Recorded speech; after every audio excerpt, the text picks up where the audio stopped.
Perkenalkan, kami dari kelompok 3 Prodi Akuntansi Syariah 6C dengan makul teori akuntansi syariah akan menjelaskan dan menjawab mengenai beberapa materi yang telah diberikan.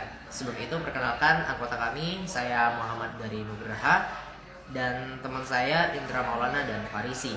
Tanpa berlama-lama lagi, saya akan menjelaskan mengenai konsep struktur dalam akuntansi syariah. Yang pertama ada lembaga perusahaan. Lembaga perusahaan ini merupakan entitas atau organisasi bisnis yang menjalankan kegiatan ekonomi. Dalam konteks ini, lembaga perusahaan diharapkan dapat menjalankan tugasnya berupa: pertama, beroperasi berdasarkan prinsip-prinsip syariat Islam. Yang kedua, menjadi subjek utama dari sistem pencatatan akuntansi. Setelah lembaga perusahaan, yang kedua adalah melakukan kegiatan bisnis yang sesuai syariat tentunya. Sebelum kegiatan bisnis dicatat, hal penting yang perlu digarisbawahi adalah bahwa semua aktivitas bisnis tidak melanggar hukum Islam. Yang kedua, kegiatan bisnis yang baik sebaiknya dapat menghindari riba. Kedua, ada gharar atau ketidakpastian. Yang ketiga, ada maisir atau judi dan transaksi haram lainnya. Setelah mengetahui kegiatan bisnis harus sesuai syariah, yang dilakukan selanjutnya adalah yang ketiga, melakukan kegiatan dicatat atau yang biasa kita kenal itu accounting. Setiap aktivitas bisnis dalam sistem akuntansi wajib dilakukannya pencatatan yang akan berguna. Seperti pertama, akuntansi menjadi alat untuk mencatat dan memonitor transaksi yang terjadi. Yang kedua, proses ini menjadi penting agar kegiatan bisnis bisa dipertanggungjawabkan dan sesuai dengan prinsip syariah tentunya. Setelah melakukan kegiatan dicatat atau accounting, selanjutnya kita akan melakukan yang keempat, yaitu input transaksi. Nah, jadi input transaksi ini berupa data transaksi keuangan yang terjadi, misalnya seperti adanya pembelian, adanya penjualan, pembayaran gaji, dan investasi. Semua transaksi ini menjadi bahan dasar untuk proses pembukuan. Yang kelima, adanya melakukan proses pembukuan. Tahap ini dilakukan dengan mencatat data transaksi ke dalam sistem akuntansi dengan memperhatikan beberapa hal, seperti menggunakan prinsip-prinsip akuntansi yang berlaku. Yang kedua, proses ini harus teliti tentunya dan akurat karena akan menjadi dasar penyusunan laporan keuangan. Setelah melakukan proses pembukuan, selanjutnya adalah yang keenam kita akan lakukan, yaitu melakukan output laporan hasil dari proses pembukuan, yaitu laporan keuangan yang berfungsi untuk menyediakan informasi bagi pihak internal dan eksternal, misalnya adanya investor, auditor, dan regulator. Minimal kerja perusahaan secara syariah dan keuangan. Yang ketujuh, prinsip-prinsip akuntansi syariah ini dan menekankan khusus syariah. Pembukuan laporan harus berdasarkan yang pertama, prinsip akuntansi umum atau misalnya relevansi, keandalan, konsistensi ditambah dengan penekanan syariah, yaitu yang pertama ada keadilan atau yang tidak merugikan salah satu pihak tentunya. Yang kedua, kebenaran atau data yang dilaporkan harus jujur, fair, tidak dimanipulasi, yang bertujuan untuk mencegah kecurangan.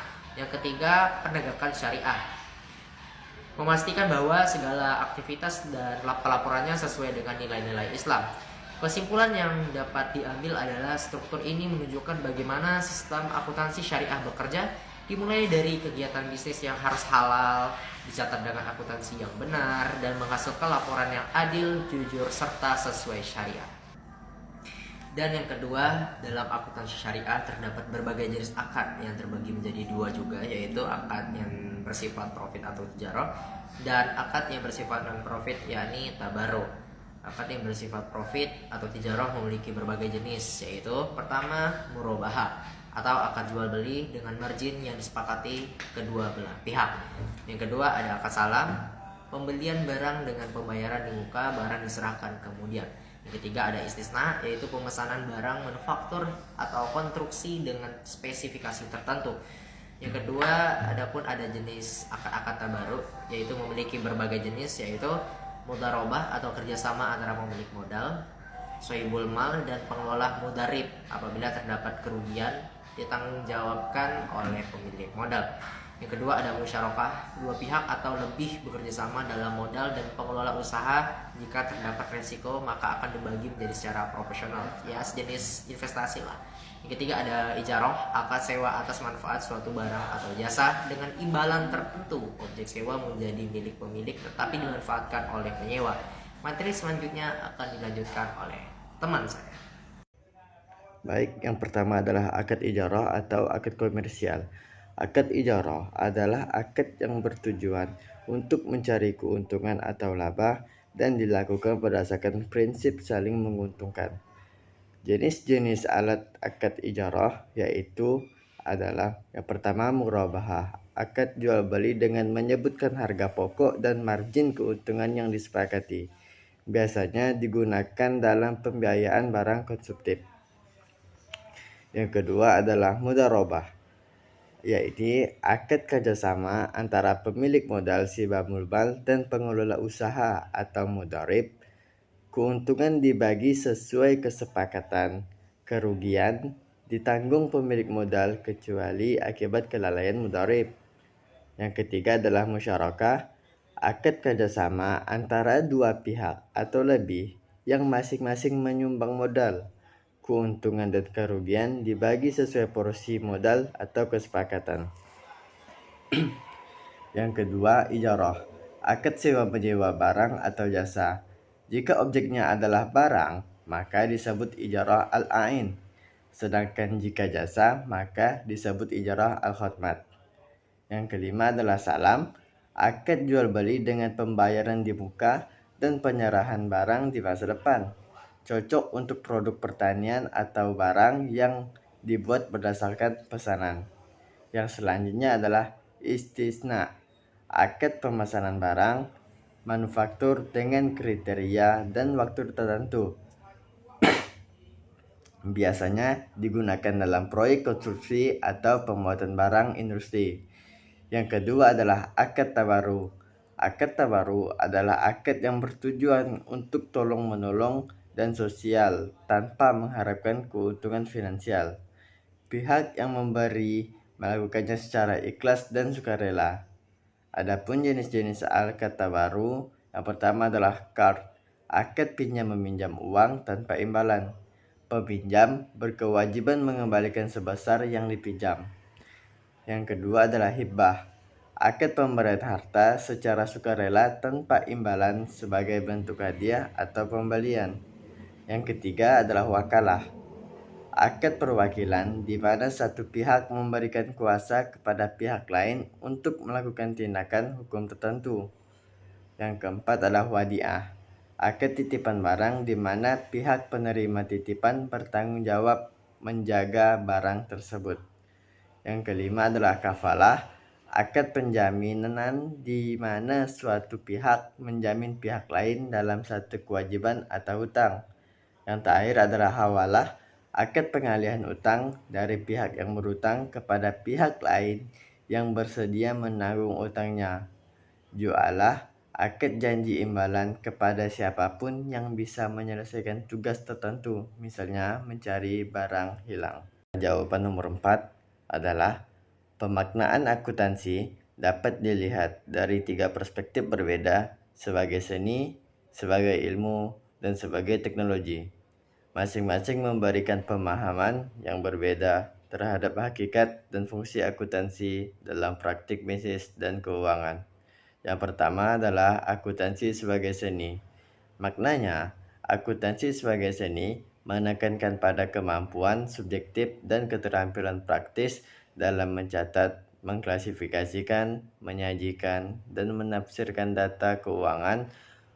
Fokus utamanya adalah pada penggunaan pertimbangan profesional untuk menghasilkan laporan keuangan yang relevan dan dapat dipahami oleh para pengguna. Yang kedua adalah akuntansi sebagai ilmu atau sains. Artinya, akuntansi sebagai ilmu adalah kajian sistematis dan teoritis terhadap prinsip-prinsip akuntansi.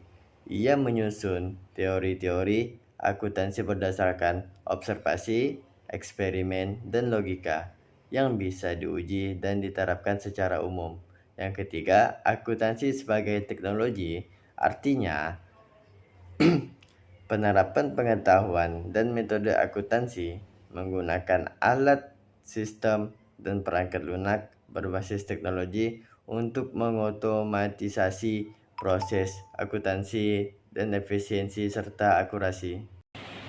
Gagasan pembentukan akuntansi syariah. Akuntansi syariah lahir dari kebutuhan untuk mengembangkan sistem akuntansi yang sesuai dengan prinsip-prinsip Islam dan berlandaskan pada Al-Quran, hadis, dan ketentuan syariah lainnya. Gagasan pembentukan bertujuan untuk menyediakan informasi keuangan yang tidak hanya akurat dan relevan secara ekonomi, tetapi juga dengan nilai-nilai akidah, etika, dan hukum Islam dalam aktivitas ekonomi dan bisnis. Akuntansi syariah mengintegrasikan aspek spiritual dan sosial dalam pencatatan dan pelaporan keuangan, sehingga akuntan bertanggung jawab tidak hanya secara duniawi tetapi juga di hadapan Allah Subhanahu wa taala. Akuntansi syariah juga didorong oleh perkembangan lembaga keuangan syariah seperti perbankan syariah dan perusahaan berbasis ekonomi yang memerlukan sistem pelaporan yang mencerminkan kepatuhan terhadap prinsip-prinsip syariah. Oleh karena itu, akuntansi syariah mengatur pencatatan transaksi yang sesuai dengan akidah-akidah syariah seperti mudharabah, murabahah, dan lain-lain, serta melarang transaksi yang mengandung unsur riba, gharar, atau ketidakpastian. Penciri khusus antara akuntansi syariah dan akuntansi konvensional. Perbedaan utama antara keduanya yaitu terletak pada landasan filosofis, prinsip, dan praktiknya. Landasan filosofis dan hukum akuntansi syariah berlandasan pada hukum Islam yang bersumberkan dari Al-Quran dan hadis, sehingga seluruh aktivitasnya ekonomi harus sesuai dengan prinsip-prinsip syariah. Sebaliknya, akuntansi konvensional berlandaskan pada aturan dengan teori yang dibuat oleh manusia dan hukum negara yang bersifat lebih umum dan fleksibel.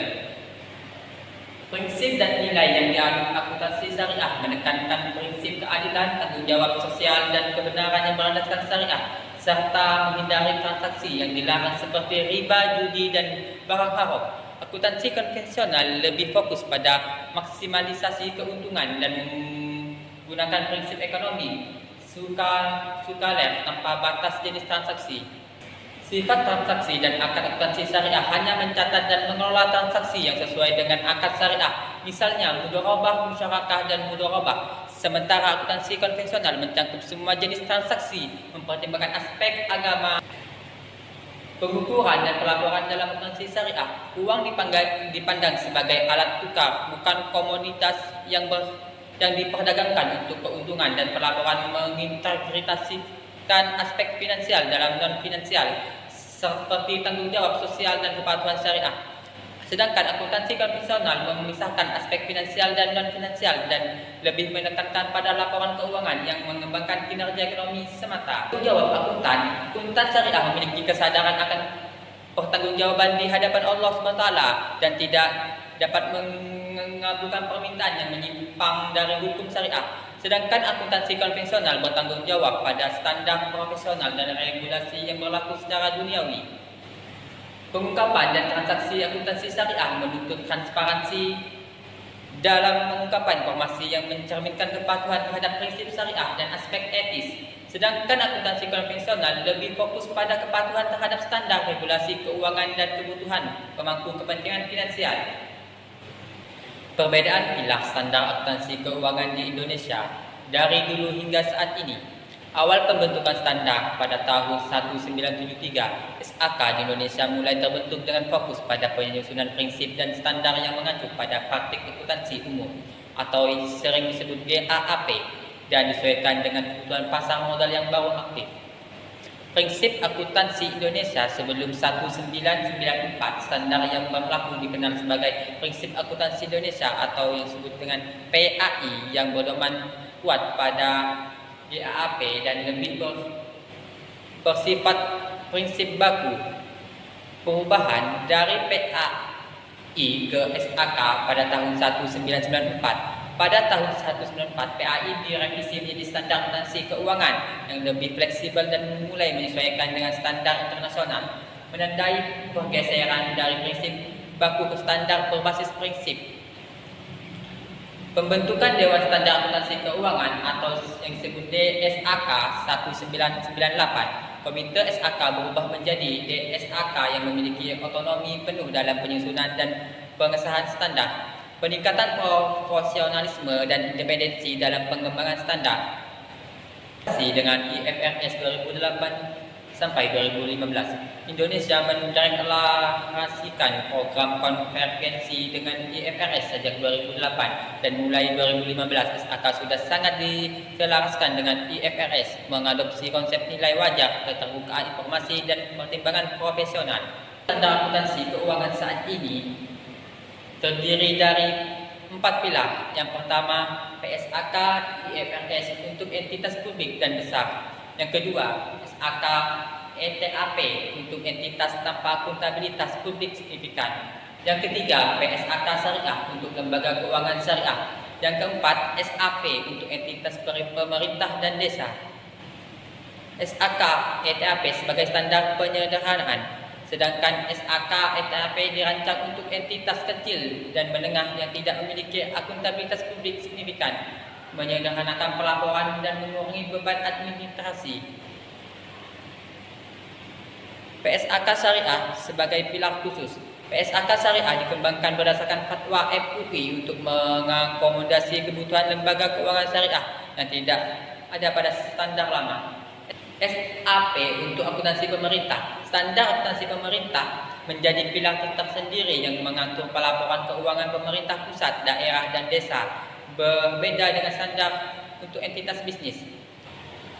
Penguatan transparansi dan akuntabilitas. SAK modern menekankan transparansi dan akuntabilitas yang lebih tinggi sejalan dengan tuntutan global dan kebutuhan investor internasional. Nilai wajar dan pertimbangan profesional standar saat ini mengadopsi konsep nilai wajar dan menekankan penggunaan pertimbangan profesional dalam pelaporan keuangan, berbeda dengan pendekatan historis biaya pada standar lama. Peningkatan frekuensi, revisi, dan adaptasi. SAK mengalami revisi dan penyesuaian secara berkala. Behind the scene.